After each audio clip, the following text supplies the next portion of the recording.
حضرت شیخ بایزید رحمۃ اللہ تعالی علیہ لکھا ہے کہ حضرت نہ اپنے مریدوں کے ساتھ نماز پڑھنے جا رہے تھے، تو گلی تنگ تھی، تو اس جانب سے نہ کتا بھی آ گیا۔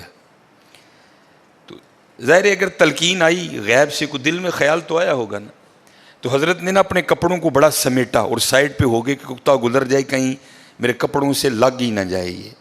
تو پھر یہ تلقین آئی غیب سے، وہ جو کتا ہے نا وہ بول اٹھا، عرض کرتا ہے بایزید کیوں مجھ سے اتنی نفرت کر رہے ہو؟ آپ نے فرمایا تو نجس ہے، میں نماز پڑھنے جا رہا ہوں، میرے کپڑے خراب کر دے گا، میں تو اس لیے پیچھے ہٹا ہوں۔ تو کتا آگے سے کہتا ہے حضرت اگر میں گیلا ہوں تو پھر نجس ہوں، پھر ناپاک ہوں، اگر خشک ہوں تو پھر تو میں ناپاک ہی نہیں، اگر آپ کے کپڑوں سے لگ بھی گیا تو کچھ نہیں ہوگا، اگر گیلا ہوں تو لگ گیا تو پھر آپ کے کپڑے ناپاک کروں گا، لیکن پھر بھی میری ناپاکی ایسی ناپاکی ہے کہ 3 بار کا جو پانی ہے وہ اس ناپاکی کو دور کر دے گا۔ اگر آپ کے کپڑوں سے لگ گیا نا 3 بار، اگر آپ اپنے کپڑوں کو پانی سے دھوئیں گے تو کپڑے پاک ہو جائیں گے۔ لیکن بایزید کبھی تو نے اپنی ناپاکی پہ غور کیا؟ میری ناپاکی تو وہ ہے جس کو 3 پانی دور کر دیتے ہیں، لیکن تیری ناپاکی تو وہ ہے جس کو 7 سمندروں کا پانی بھی نہیں دھو سکتا۔ جا کے پہلے اپنی ناپاکی دور کر۔ ہاں حضرت یہ اندر کی ناپاکی، اور کیونکہ بات ان سب بابوں کی ایک ہوتی ہے، انداز جدا ہوتے ہیں، تو پھر یہی بات حضور بلے شاہ رحمۃ اللہ تعالیٰ نے کس طرح لکھی؟ آپ فرماتے ہیں پھلاں دا تو عطر بنا، پھلاں دا تو عطر بنا، عطر دا پھر تو کڈ دریا، دریا وچ پھر تو ڈبکیاں لا۔ ذرا بات کی گہرائی تک جانا۔ حالا عطر کیا ہے؟ تھوڑا سا شیشی پہ لے کے اپنی ہتھیلی پہ لگایا، اس طرح کر کے جسم پہ لگا دیا، جہاں سے گزرو گے وہاں سے بھی پتہ چلے گا اس بندے نے عطر لگایا ہے۔ اگر تھوڑی امپورٹڈ شیشی ہے، تھوڑا سا خود پہ سپرے کر لو، جہاں سے گزرو گے وہاں سے بھی پتہ چلے گا کہ اس نے عطر لگایا۔ عطر تو اتنا سا بھی ہو تو وہ بو کو دور کر دیتا ہے، ختم کر دیتا ہے وہ۔ لیکن کتنا گہرا مصرع ہے، پھلاں دا تو عطر بنا، عطر دا پھر تو کڈ دریا، تھوڑا سا لگانا نہیں، پھلاں دا تو عطر بنا، عطر دا پھر تو کڈ دریا، دریا وچ پھر تو ڈبکیاں لا، پھر بھی تیری بو نہیں مکنی، پہلوں اپنی میں مکا، پہلوں اپنی میں مکا۔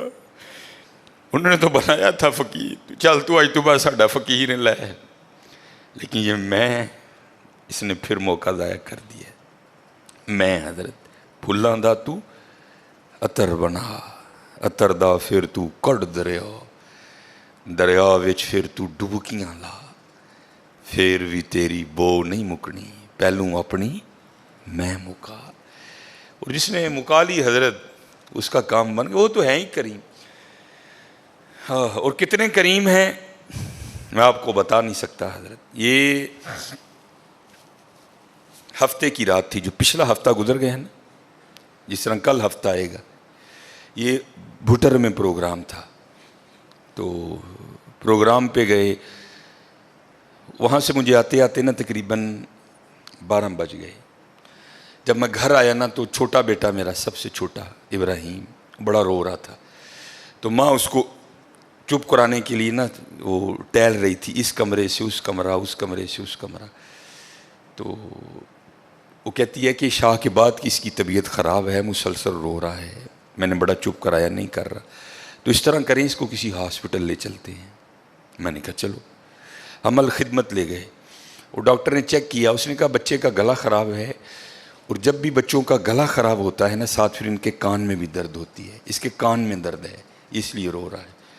اس نے وہ دوائی وغیرہ انجیکشن وغیرہ لگائے، اس کے کان میں ڈراپس بھی ڈالے، لیکن میں نے کہا نہیں، میں آدھا گھنٹہ ویٹ کروں گا، بچے کی جب طبیعت سنبھلے گی نا میں پھر ہی گھر لے کے جاؤں گا۔ ہم وہاں بیٹھ گئے، خیر بچے کی طبیعت سنبھل گئی، ہم لے کے نا گھر آ گئے۔ اب ظاہر ہے بچے کی طبیعت خراب تھی، اس کی ماں نے عشاء کی نماز نہیں پڑھی تھی، میں نے فرض اور سنتیں پڑھ لی تھی، وتر اور نوافل میں نے بھی نہیں پڑھے تھے۔ وہ بچہ سو گیا، ہم نے اس کو چارپائی پہ لٹایا، آگے میں نے نماز شروع کر دی، میرے پیچھے میرے بیٹے کی ماں نے نماز شروع کر دی۔ اب میری وطروں کی نا دوسری رکعت تھی، ظاہر ہے ماں بھی یہاں ہی ہوگی، وہ فرض پڑھ رہی تھی، میں وطر پڑھ رہا تھا، یا اس کی تیسری رکعت ہوگی یا اس کی بھی دوسری ہوگی یا چوتھی ہوگی. اب اس کی نا آنکھ کھل گئی، اس نے بڑی شدت سے رونا شروع کر دیا. تو ہر مسئلے کی روح سے آپ نماز توڑ سکتے ہیں، کیونکہ وہ چارپائی سے بس گرنے ہی والا تھا. دودھ ابل رہا ہے، بی بی نماز پڑھ رہی ہے، نماز توڑ کے دودھ بچائے. کوئی کنویں میں گر رہا ہے، نماز توڑ کے اس کو بچاؤ. پہلے توڑ سکتے تھے، لیکن میں نے کہا نہیں، میں نہیں توڑنی. کوئی وقت تھا نا حضرت، محبت تو تھی اولاد کی لیکن دل تھوڑا سخت. لیکن ادھر کیا تھا؟ ادھر ماں تھی حضرت. اس نے کیا کیا؟ اس نے نماز توڑ کے نا بچے کو جا کے چارپائی سے اٹھا کے سینے سے لگا لیا. اب میں نے وطروں کی تیسری رکعت پڑھی تو میں مصلی پہ بیٹھ کے نا میں رو پڑا. ہائے، نبی علیہ السلام نے کیا فرمایا کہ اللہ جل شانہ بندے سے 70 ماؤں سے بڑھ کے پیار کرتا ہے. یار اگر ایک ماں کی محبت یہ ہے تو پھر اس کی محبت کیا ہوگی؟ اگر ایک ماں کی محبت یہ ہے کہ اس نے نماز توڑ کے بچے کو سینے سے لگا لیا، تو پھر تصور کرو حضرت، جو 70 ماؤں سے بڑھ کے پیار کرتا ہے اس کی محبت کیا ہوگی. لیکن بات پھر وہی ہے حضرت، ہم تو مائل با کرم ہیں، لیکن کیا ہم تو مائل با کرم ہیں، لیکن آگے سے کیا؟ جب یہ وہ بچہ تھا نا، میں نہیں تھی حضرت اس میں. وہ تو پوری شدت سے رو رہا تھا، مجھے بٹھاؤ، مجھے اٹھاؤ، مجھے بچاؤ، مجھے بچاؤ. شدت تھی نا حضرت، اس شدت نے ماں کو مجبور کر دیا کہ اس نے نماز توڑ کے بچے کو اٹھایا. یہاں بھی جب شدت آتی ہے نا حضرت، تو پھر دریائے رحمت ایسا جوش میں آتا ہے کہ بگڑی بن جاتی ہے. لیکن پھر کیا ہے؟ ہم تو مائل با کرم ہیں، کوئی سائل ہی نہیں.